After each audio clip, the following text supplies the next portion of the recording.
Los viernes a las 19 en Caput. Radiocaput.com.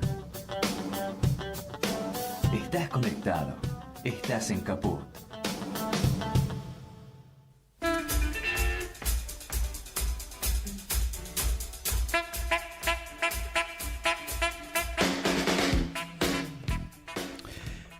Buenas tardes, oyentes de Radio Caput. Esto es Hasta que todo sea como lo soñamos. Mi nombre es Ricardo Capdevila y hoy estamos con un invitado, Julián Morínigo.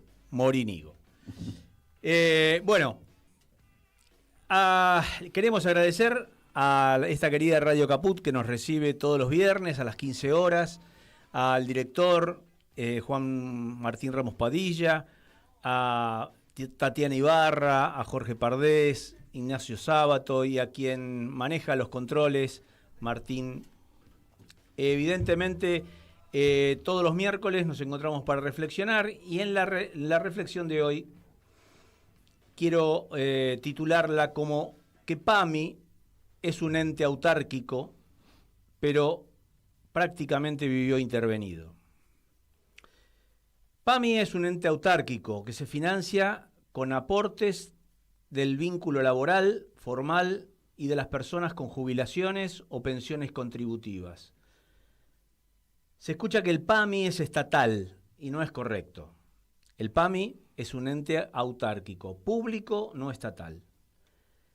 Tiene autonomía administrativa y financiera, aunque su historia demuestra que esa autonomía ha sido vulnerada de manera sistemática. El PAMI debería estar gestionado por sus beneficiarios, los jubilados, como lo prevé la ley de creación. Desde la creación en 1971 hasta la fecha, 55 años, solo estuvo dirigida conforme a la ley de creación 19032 durante 20 años. El resto estuvo intervenido. Es muy tentador manejar semejante caja de un sector vulnerable y que está totalmente atomizado. Lo vemos los miércoles en las marchas del Congreso. Para que les resulte más familiar, vean su recibo de sueldos, quien lo tenga, porque hoy no somos muchos los que tenemos recibo de sueldo. Y figura un aporte por ley 19032. Esa es la fuente de ingresos genuina que los gobiernos se apoderan como botín para tapar agujeros de gestión en otras áreas. Esta semana, durante 3 días, los médicos de PAMI estuvieron de paro, porque la intervención les debe a algunos 6 meses y al resto hasta 3 meses entre médicos, prestadores, clínicas, farmacias, pero además les cambian a los médicos la forma de liquidar los honorarios de atención, a solo cobrar una cápita de poco más de 2.000 pesos. Algunos hablan de 2.100. Cuando antes la cápita era de 700, pero por cada atención a jubilado se le daba un adicional de 7.000. Lo que hacía que con una nómina de 700 pacientes, muchos llegan a tener 800, pero con 700 pacientes y 400 atenciones mensuales, llegaba a cobrar a fin de mes 2.300.000, que eso incluía todo servicio, el pago de alquiler si tuviera que pagar un consultorio, secretaria. Obviamente eran 2.300.000 los que podía cobrar por una nómina de 700 pacientes y atender de esos 700, 400 atenciones durante el mes. Con el cambio de liquidación, solo percibirá la cápita de 2.100 pesos. O sea que pasará a cobrar poco más de 1.400.000, 1.500.000. Y podría no atender a nadie, ya que eso no se lo reconocen ni se lo pagan. Ahora vamos a ir con el video número 1, explotó todo en PAMI, que Lerner nos da un panorama de cuál es la situación actual. Bueno, ahora sí explotó todo en el PAMI, es un quilombo total. Nosotros hace mucho que venimos hablando de este problema, pero claro, hoy sale a la luz y toma otra visibilidad porque son los médicos de cabecera que hacen un paro de 72 horas y la verdad es que tienen razón, porque el gobierno pretende pagarles 2.100 pesos por paciente en todo concepto. No es que la consulta, 2.100 pesos por mes por cada paciente que tengan. Obviamente esto no alcanza para nada, no alcanza para pagar el consultorio, los servicios, la secretaria y que el médico a fin de mes se lleve algo a su casa, ¿no? No alcanza. Los problemas con el PAMI vienen por lo menos de diciembre del año pasado, que dejó de pagarle a los proveedores. No solamente el tema es con los médicos de cabecera, es también con las farmacias, es también con las ópticas, es con los centros de salud y se vienen recortando los servicios al afiliado por todos lados. Esto es un problema que tiene el plan económico, obviamente, porque no es solo con el PAMI. El gobierno también dejó de pagarle a las líneas de colectivo y por eso hay los quilombos que hay con el colectivo. Dejó de pagarle a las empresas de la construcción y es porque cae la recaudación porque se enfría la economía. Ahora el gobierno, en lugar de pagarle en tiempo y forma a los proveedores, ¿qué es lo que hace? Le baja impuesto a lo más rico, a los yates de lujo. Así que el problema no está solo en el PAMI, está en el plan económico.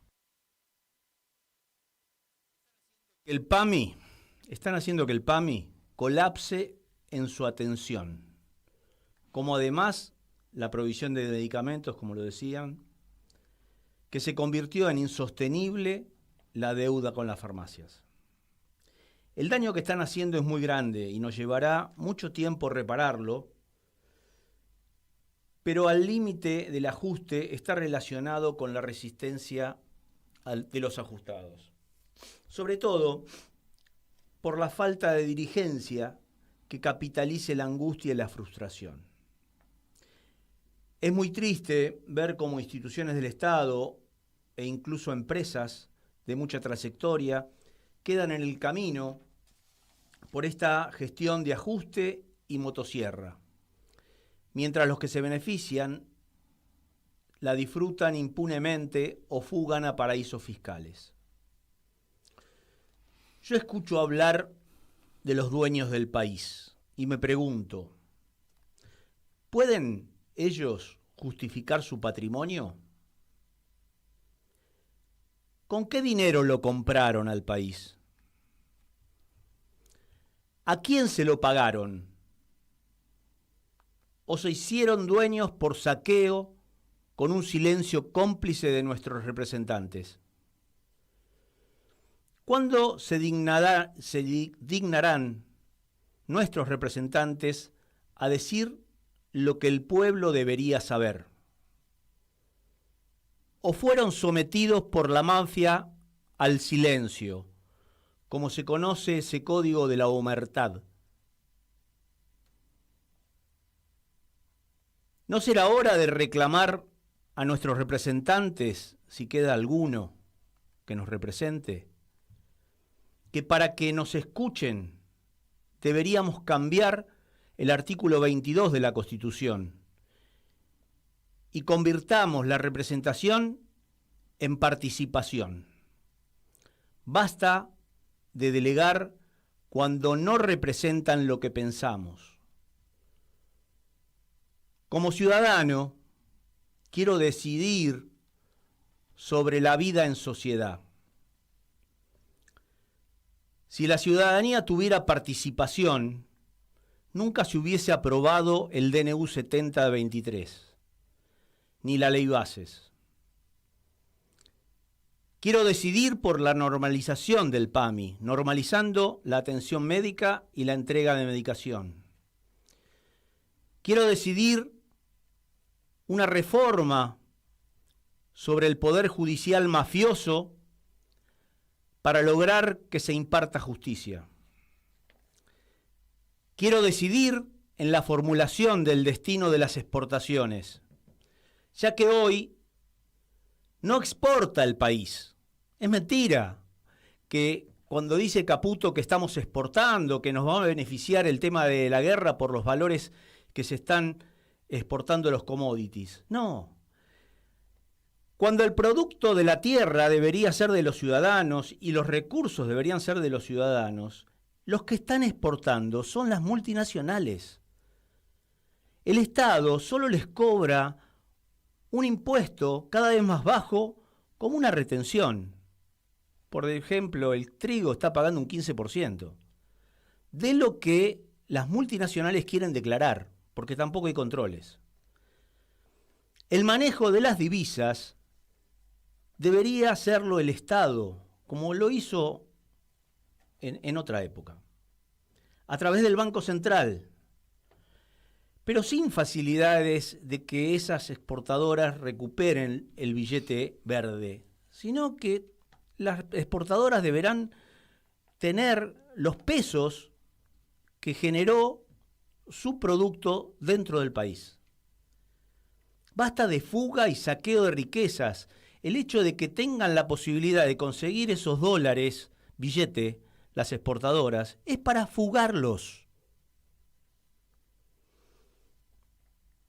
También quiero decidir sobre la impunidad, sobre el saqueo, sobre la falsa federalización de los recursos, que ante la ausencia de Estado nacional y ante la miseria que viven las provincias, se están regalando con distintos mecanismos, como el régimen minero o el RIGI, aunque algunos ya se dan cuenta que esos mecanismos generan una inseguridad jurídica en la aplicación y temen por sus inversiones. Por eso están invirtiendo en minería, pero el RIGI no tuvo el éxito que pretendía. Pero además quiero decidir directamente sobre el presupuesto nacional, votando como ciudadano sobre los distintos presupuestos que los legisladores de las distintas bancadas presenten en tiempo y forma para ser ejecutados por el Poder Ejecutivo. Quiero decidir qué porcentaje de recursos deben ir a educación, a salud, a jubilaciones, a seguridad. Y los legisladores serán los que propongan por bancada los distintos tipos de presupuesto y los ciudadanos votaremos el que de alguna manera se adecue más al país que queremos y no delegar en una representación que después se terminan corrompiendo dentro de ese ámbito que es el Congreso.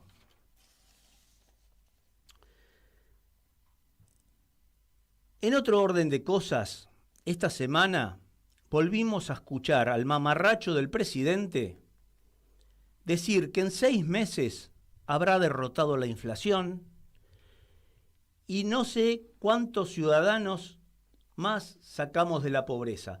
Pero vamos a ver el video número 2, en donde nos viene contando de qué manera en lapsos de meses va sacando de a millón de la pobreza.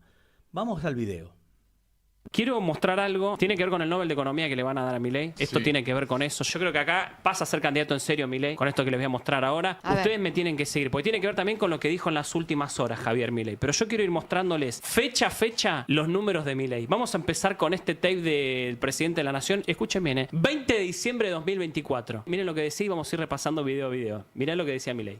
Y es que estamos haciendo caer la pobreza cerca de 20 puntos. Y la indigencia pasó de niveles de más del 20% a niveles entre el 8 y el 9%. Es decir, en los últimos meses además sacamos la pobreza a 8 millones de argentinos. 20 de diciembre ya Milei había sacado 8 millones de personas de la pobreza. O sea, en un año de exactamente, gobierno. 20 de diciembre. Mirá lo que decía. Sí, con eso ya el Nobel. Sí, ya está. Pero pará. En un año no. ¿Vos decís que está para Nobel? Y 8 millones en un año, ¿quién lo logró? Mirá lo que decía en enero de 2025. O sea, un mes después de haber dicho que había sacado 8 millones de la pobreza, el 8 de enero de 2025, Milei decía esto, mirá. Sacamos de la pobreza a cerca de 9 millones de personas. En un año. Bien, ya sumó. Bueno, un mes en un millón. Es un millón por mes, está bien. Pero viene bárbaro. Sí, sí. Wow. Escúchame, el 9 de junio de 2025, 5 meses después, mirá lo que decía Milei. La pobreza cayó